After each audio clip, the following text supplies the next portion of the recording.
Hey everyone, what's going on? Thanks for tuning back into Relevant Jukebox. Alright, so today we're chugging along on this list with part 3 of my top 100 albums of the decade. I really hope you guys have been enjoying these videos so far. I just wanted to give a shout out to all of you guys that have subscribed to my channel, and if you are new to this channel and you're interested in music content, I plan to be pretty active on here in 2020 and reviewing new records. And if you like this video, if you could drop a like down below so more people could see it and share it, that would be really awesome. So let's chug along with the next part of this list here. At number 50, I have Kendrick Lamar's Good Kid, M.A.A.d City. I mean, this was kind of the record that made Kendrick a household name. I was in college when this came out, and it was impossible to show up to any type of party without hearing swimming pools. But there is just no denying the narrative that runs throughout this record and how well it's executed. At number 49, I have Deafheaven's Sunbather. Probably the most interesting thing that happened in metal for this decade, in my opinion. And I think it's pretty intriguing here the way that they meld elements of black metal and shoegaze. I know you guys have already heard this one before. This record was everywhere when it came out, but I don't think there's really any denying its influence. At number 48, I have Playboi Carti's Die Lit. Woo!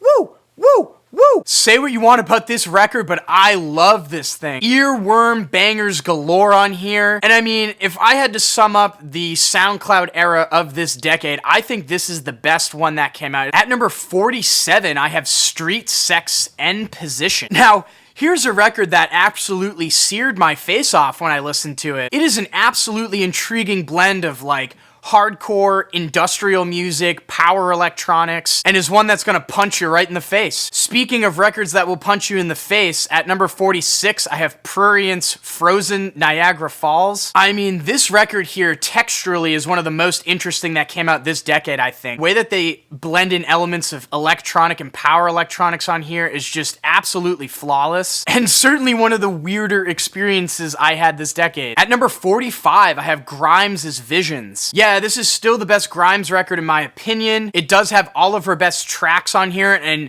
I really wish you would kind of go back to that kind of like oddball poppy electronic stuff. At number 44, I have Alvvays' Antisocialites. Probably my pick for my favorite dream pop record of the decade. This thing is sweet on the surface, bitter in the lyrics, but the melodies on here are golden, almost timeless even. At number 43, I have Timber's Hot Dreams. Never really quite sure how to say the name of this band, but this record over here is amazing. Loving the like noir-soaked art rock that comes out of this album with a pretty varied track list. But I mean, the song Hot Dreams is just like all time for me. At number 42, I have Chromatics' Kill for Love. Now here's another timeless album in my opinion, and certainly Chromatics' best record, but the dreamy aesthetics on here have really stuck with me and kind of weaving themselves into me. At number 41, I have Alex Cameron's Forced Witness. Now, over the past couple records, Alex Cameron has proven himself to me to be one of the better songwriters coming out of this decade. His lyrics are hilarious at times, also heartbreaking at times, but Forced Witness over here I think is his best work. At number 40, I have Gorillaz with Plastic Beach. I almost forgot for a second that this record came out this decade, and I go back and forth with this one and Demon Days as their best release. Nonetheless, this is a psychedelic space odyssey of a record from Gorillaz that has some of their best tracks on it. At number 39, I have 2814, Birth of a New Day. This is the record that did introduce me to the vaporwave scene back when it was released through Dream Catalog, and there is something so immediate and just like important sounding when you're listening to this if you really get into it. Really long track lengths that are actually kind of slow moving, but the melodies are just absolutely heartfelt. And I mean, it's like sitting in a Japanese city in the middle of the night with like all the neon soaked lights lighting everything. At number 38, I have Sufjan Stevens' Carrie and Lowell. A hauntingly beautiful record from Sufjan as an ode to his parents. This being the second album he released this decade, but I do prefer it to Age of Ads. And I mean, anything that Sufjan's gonna release is probably gonna show up on my end of decades list. But I actually caught him live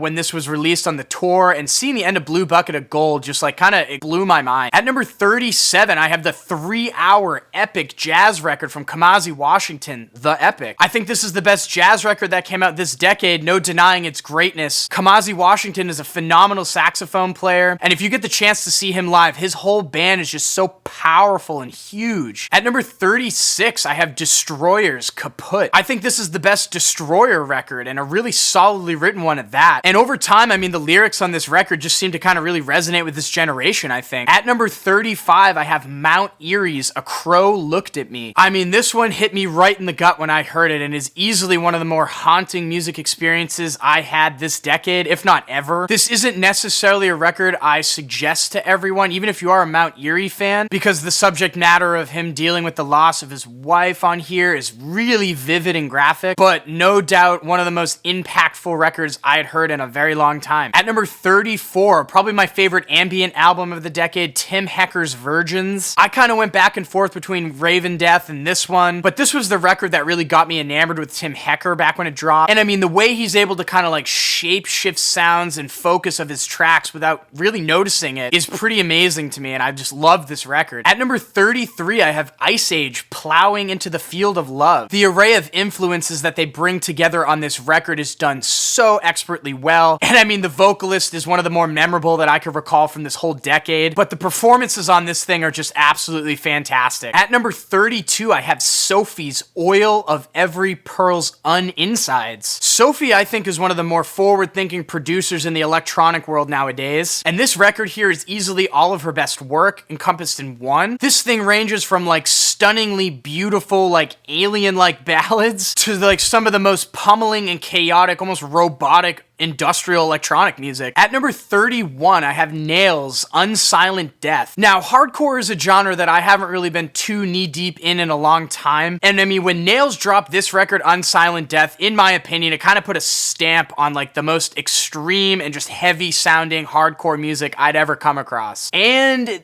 it still hasn't been topped in my opinion. It's why it sits so high up on this decade list. At number 30, I have The Weeknd's House of Balloons. Now here's a record that I caught way late, honestly, but after sitting with it for a little while, you can really hear the influence that The Weeknd had when this was coming out. The very dark, subdued, and kind of moody, smoky R&B flavor that came off of this record just rippled across the entire industry. At number 29, I have Fiona Apple's The Idler Wheel is Wiser Than the Driver of the Screw, and whipping cords will serve you more than the ropes will do. I mean, Fiona with the really long album titles here. But in all seriousness, this is one of the best art pop records that came out this decade. I mean, this thing has me on the edge of my seat right from the opening cut right till the end. At number 28, I have Vampire Weekend's Contra. I actually prefer this record and think it is their best work. I just love the wide range of influences that come together on here in a very engaging way. This thing has huge hooks, memorable lyrics, and I mean, it's just a ton of fun front to back. It reminds me of summertime every time I hear it. At number 27, I have Melt Banana's Fetch. This is a pretty searing and fast noise rock record from Melt Banana. It still sounds refreshing nowadays putting it on. And concluding this portion of the list, at number 26, I have Autechre's NTS Sessions 1 through 4. Yes, this is 8 hours of material from Autechre over here. Some really cold and calculated IDM electronic music. But I mean, if you're someone that really enjoys textures and sound palettes, I mean, you gotta get your ears on this. So yeah, that concludes part 3 of my top 100s of the decade list. I really hope you enjoyed this list. I got some suggestions from it. Feel free to leave comments down below what your favorite records from this past decade were. And I'll see you guys in the last part of this series. Peace.